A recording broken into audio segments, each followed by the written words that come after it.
¿Somos iguales o no? Tema de igualdad. Quizá ese es el primer tema con el que debemos de empezar esta cápsula. Evidentemente, hombre y mujer no somos iguales.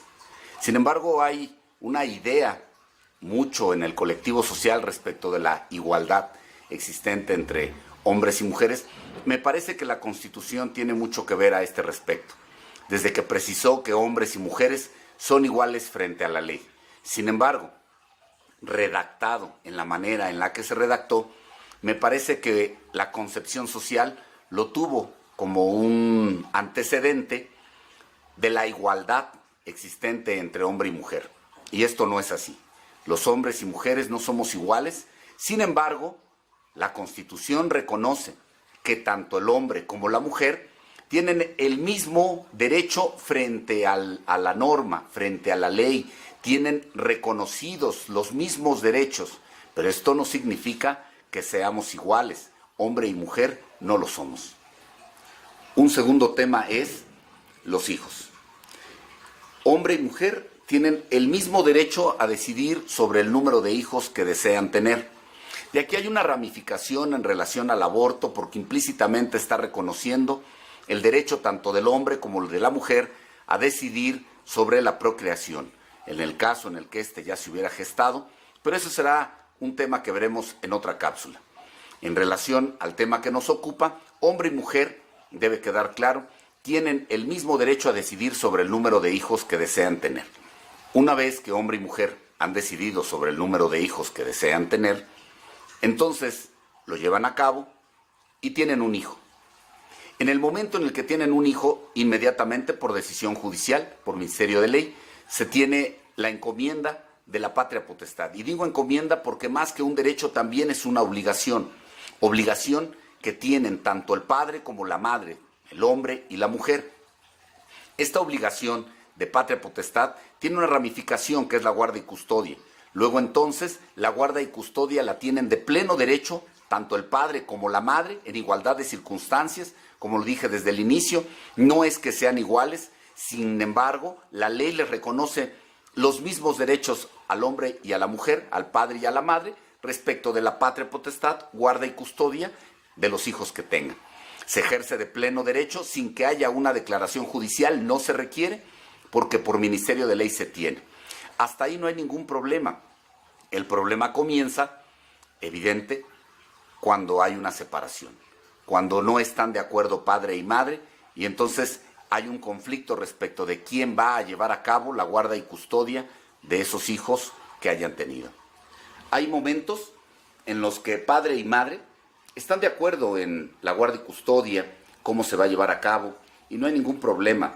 En ocasiones intervienen también los abuelos, los familiares más cercanos, tíos, primos. No se puede cerrar los ojos a esto.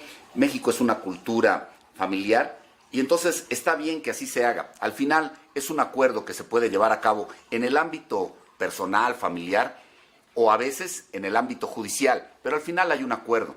El problema es cuando no hay ese acuerdo, cuando hay emociones por ambas partes que impiden la celebración de un acuerdo.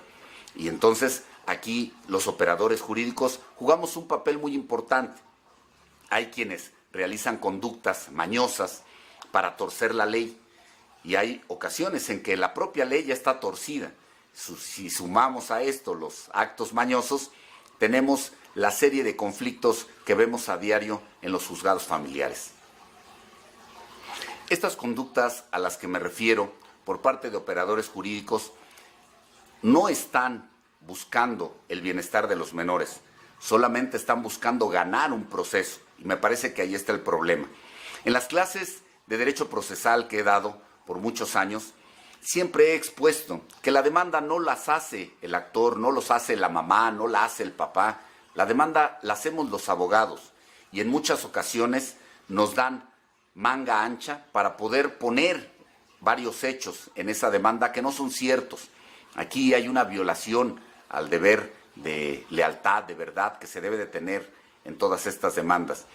Y ahí comienza un problema. Prácticamente con una demanda mañosa se le llena de telarañas la cabeza al otro cónyuge y comienza una guerra de egos, una guerra de emociones, siempre en perjuicio de los menores. Esa guerra en muchas ocasiones es alimentada por los propios abogados y en otras ocasiones alimentada también por los juzgadores. Pero quiero abundar más, también por los legisladores. Entonces, si de verdad queremos cuidar a nuestros hijos, que son las futuras generaciones, no hay que permitir caer en las manos de abogados, de legisladores, de operadores jurídicos como son los jueces. No se desmiente, están en redes sociales una amplitud muy grande de estos juzgadores. Entonces, hay que tratar de poner un alto. ¿Cómo lograrlo? Muy sencillo, entender cómo se gestó toda esta situación. La guarda y custodia, que establece nuestro Código Civil de 1928, nos da un antecedente de cómo es que se tenía que llegar a ese tema de la guarda y custodia. Y decía claramente que al momento de presentar la demanda, quien la estuviera presentando tendría que proponer quién iba a detentar la guarda y custodia, y con vista del contrario, el juez resolvería lo que tuviera que corresponder, sin que hubiera una preferencia por el padre o por la madre, sino procurando, en ese momento, las circunstancias del caso, proteger al menor. Estoy hablando de 1928, cuando no teníamos ni siquiera la Convención sobre los Derechos del Niño y de la Niña de 1990. Entonces, este código así permaneció. Hablaba evidente de otra cultura, evidente de otro México, evidente de otra serie de estereotipos de género y de sexo que se tenían en ese momento. Pero al final estaba viendo, me parece, por el bienestar de los menores. La ley es dinámica, tiene que ir cambiando, tiene que dar respuesta a todos los cambios históricos, culturales, geográficos. Y este fue el caso también de ese artículo de 1928. Fue evolucionando, después se dijo que los menores a 7 años deberían de permanecer con la madre preferentemente, mas no lo establecía per se. Pero fue hasta la cuarta legislatura, en la que por el año 2009-2010 se decretó que los menores a 12 años debían de permanecer con la madre por el simple hecho de ser la madre, y que prácticamente ante esa situación solamente había 2 casos de excepción que nunca se han gestado, y pues queda de lado el tema de los padres. Y entonces se genera, como inicié desde un momento de esta cápsula, desde el primer momento de esta cápsula, una concepción ideológica incorrecta.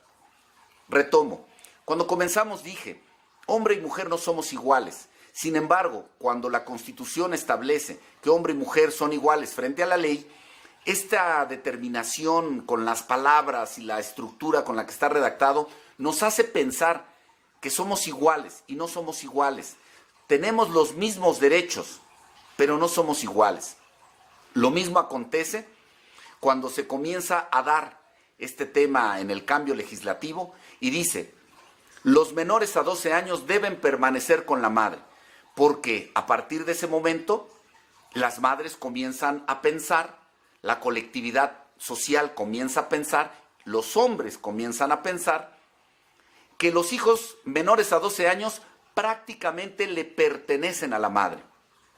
Este tema de pertenencia es el que rompe toda la estructura en perjuicio de los menores, porque los menores no son sujetos de apreciación, no le pertenecen al padre ni a la madre, no le pertenecen al abuelo, se pertenecen a sí mismos, no son cosas, no son susceptibles de apropiación.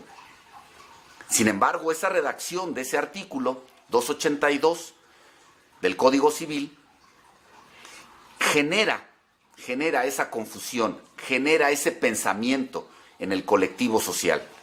Evidentemente está mal y debemos de irlo cambiando. Pero este artículo también tiene otra ramificación que veremos en otra cápsula, que tiene que ver con la generación blandita. Hay que irlo anotando, lo veremos en una cápsula más adelante. Generalmente, todas las disposiciones legislativas son para bien, pero también puede servir para mal. Y este fue uno de los casos. En el ideario social y colectivo se tuvo la idea de que los hijos menores a 12 años le pertenecen a la madre, y así se ejercitó el derecho como si de verdad les perteneciera a las madres. Nuestra Suprema Corte de Justicia de la Nación, esta cuarta legislatura, tuvo a bien modificar ese artículo por el año 2009-2010. Fue hasta el año 2013, con resolución en el 2014, que la Corte interpretó este artículo y dijo que era constitucional. Para ello se apoyó en una serie de argumentos científicos, ojo, argumentos científicos, no estudios científicos, argumentos científicos acerca de una teoría denominada los años tiernos, en la que esencialmente nos dice que los menores de 12 años, 7 años, tienen que estar preferentemente con la madre porque de ella tienen mayor dependencia biológica y que tiene que ver también con su formación, con su estabilidad, con su construcción de personalidad, en fin.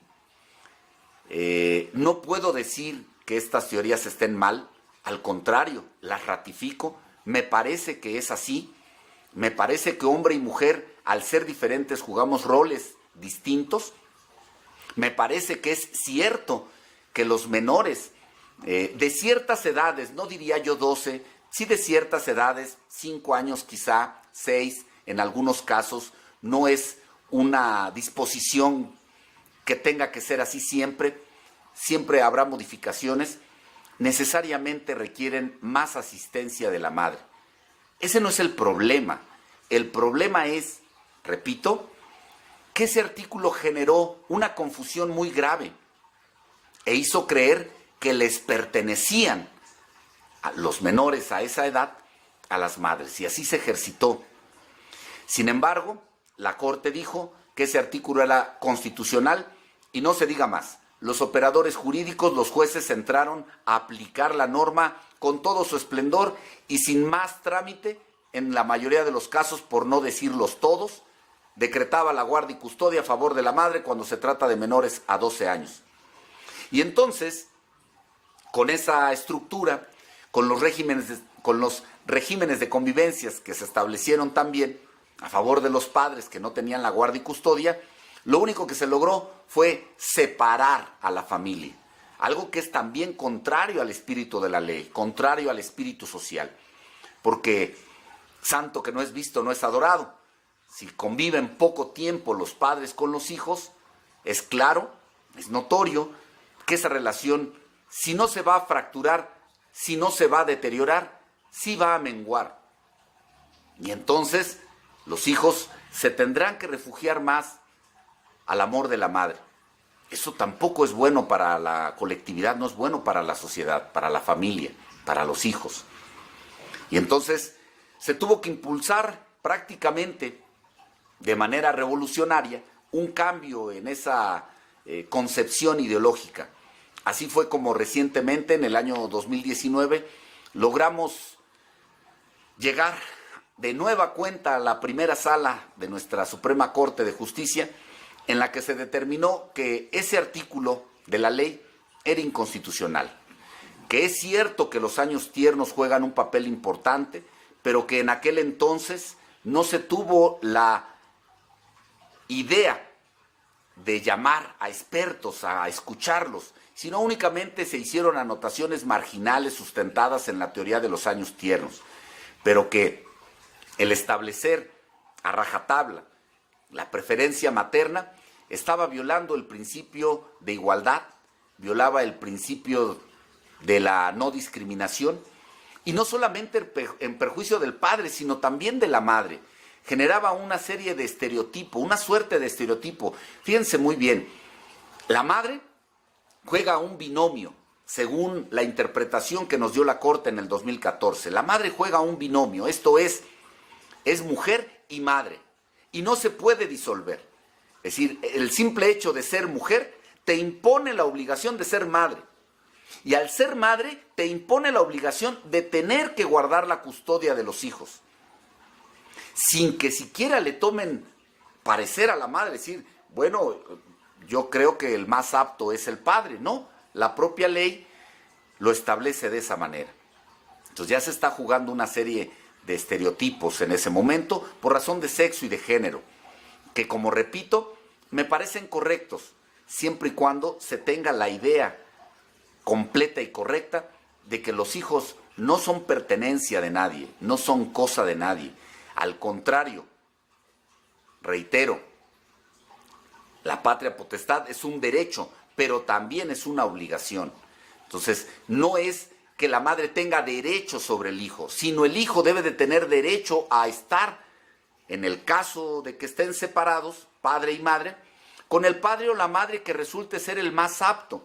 Pero en esta resolución que les estoy comentando, fue tan interesante porque amplió todavía el panorama y dijo, no solamente el padre o la madre, hay algunos casos en los que hay otros parientes, el abuelo paterno, la abuela materna, los tíos, primos, que son los que de verdad realizan la guardia y custodia de manera material, y a ellos son a quienes se les debe otorgar la guardia y custodia, sin que sean el padre y la madre. Fíjense qué importante de esto. Esta sí es una resolución que ve por el bienestar de los menores. Paralelo a esta resolución que se dio, hubo otras que se gestaron, porque como he reiterado, se creyó que los hijos menores a 12 años le pertenecen a la madre. Había momentos en los que la guardia y custodia que ejercía la madre, la ejercía con tal efusividad que ya no permitía que tuviera convivencias con el padre. Llegó de nueva cuenta a la Corte y estableció otra resolución donde cuando se advierta y se tengan datos duros, se tengan datos objetivos en los que la madre o el padre en algunas ocasiones no permiten la convivencia con el otro progenitor, se le va a suspender la convivencia para pasarle la guardia y custodia al otro progenitor. Esto significa que hubo un abuso por parte de quien llevaba a cabo la guardia y custodia, que por disposición del artículo 282 en la mayoría de los casos fue la madre, por la concepción ideológica de que le pertenecían, cuando, repito, no son sujetos de apropiación los hijos. En ese sentido, me parece que hoy en día las resoluciones que tenemos judiciales que velan por el bienestar común, por el bienestar social, por el bienestar de la familia, de sus hijos y mis hijos, ha determinado que la guardia y custodia en todos los casos no se debe de ver a la luz de un estereotipo de sexo o de género, sino siempre por el interés superior del menor, y eso implica que en todos los casos, desde el primer momento en el que se entabla una demanda, el juez tenga la obligación de advertir todas las circunstancias que estén alrededor del caso para poder determinar quién de los padres, padre o madre, quién de los abuelos, quién de los primos, resulte ser el mejor custodio del menor. Después de haber dicho lo anterior, me parece que debe haber un despertar en la conciencia social, en la conciencia de padres y madres, para darse cuenta de todo el daño que le podemos causar a nuestros hijos con malas decisiones, con las emociones desbordadas. Me parece que debe quedar claro, hombre y mujer no somos iguales. Tenemos los mismos derechos frente a la ley. Hombre y mujer tenemos derechos de decidir cuántos hijos vamos a tener y a estar presentes en el nacimiento y desarrollo de nuestros hijos. Que nos tocan llevar roles distintos con nuestros hijos, roles que naturalmente están asignados desde nuestra procreación, pero que esos roles no se deben de mirar jamás a manera de estereotipos, como si eso tuviera que ser así. También debe quedar claro que hoy en día padre y madre tienen igualdad de circunstancias frente a la guardia y custodia, y que si vamos a dejar que decida un juez por esa guardia y custodia, que ni siquiera conoce a nuestros hijos, qué mejor que decidamos sobre nuestros hijos nosotros mismos. Es mi mayor deseo. Muchas gracias.